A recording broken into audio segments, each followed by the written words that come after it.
I love low-budget movies. With no studio censorship or focus on profit, low-budget films come from a place of pure, unfiltered passion and love for movies. They're some of the most charming and genuine movies that you can find. What I find the most interesting about these films would be the production of them. How do you make a movie, let alone a good one, with just a camera and a few actors and almost no money to spend?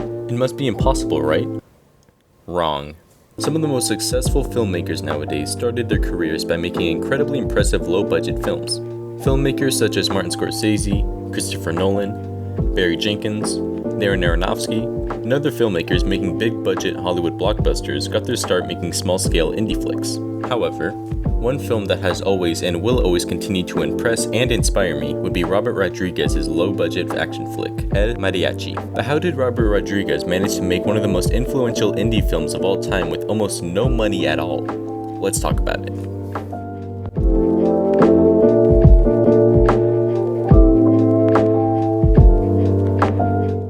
The year is 1992.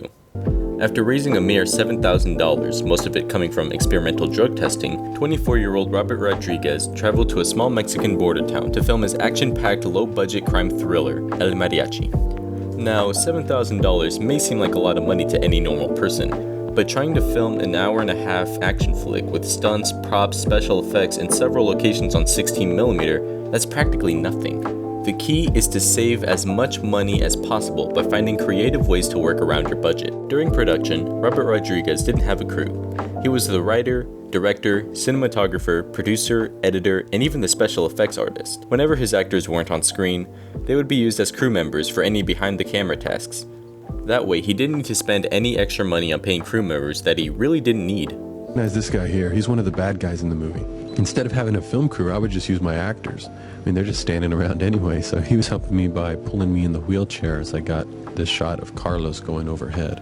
Before each roll of film started, the actors would put up their fingers to indicate which role they were on. That way, they didn't need to spend any extra money on a film slate. Robert Rodriguez would also save money by making his own props and borrowing equipment such as a homemade squib. It's just a weightlifting belt, a condom full of homemade blood made of food coloring and corn syrup. So this guy had 2 squibs on.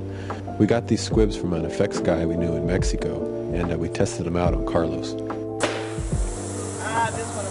Take it, pulleys, and then what he does is slide across this with a homemade pulley device that we had a local blacksmith make us for $12 US.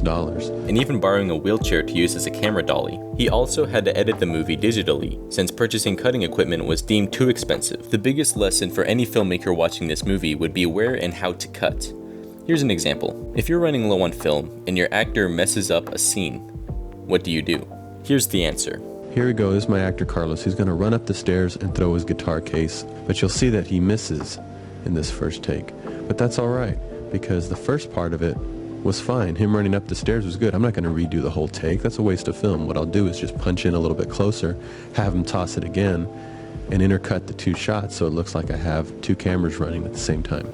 Another question. Let's say you're able to borrow real guns from police officers like Robert Rodriguez did in this movie. However, each time a blank was shot, the gun jammed. How do you make one blank gunshot look like a machine gun spraying bullets into its victim? Here's the answer. The only problem with having a real gun is that when you put a blank in it, it would jam like this. That's it. That's all it would give us. So what I would have to do in order to have a machine gun sequence is that I would have to shoot the barrel firing once from 4 different angles, like this. Then I would get a shot of the bad guys getting squibbed, so I could put a machine gun sound over it and make it seem like there was continuous fire going on. Again, all of these seemingly glaring production issues would seem like pushbacks to any normal person, but these quote-unquote pushbacks could be seen as tests or challenges to your creativity. After the film was completed, it was bought by Columbia Pictures, where it went on to make $2 million in box office revenue. It was reported that the amount of money used by Columbia Pictures to fix a few things in post-production cost more than the actual making of the movie. This film launched Robert Rodriguez's career and has since then created films with incredibly high budgets. In 2011, El Mariachi was selected for preservation at the National Film Registry at the Library of Congress for its impact on low-budget filmmaking. This film is an absolute masterclass for anyone interested in low-budget filmmaking. Discipline and creativity go hand in hand, and the production of this film proves that statement. It goes to show that you don't need a large crew of gaffers or an experienced cinematographer with a $5,000 camera. As long as your heart and soul are put into your hard work, it will show. It's an entertaining action flick for moviegoers and an inspiration for aspiring filmmakers.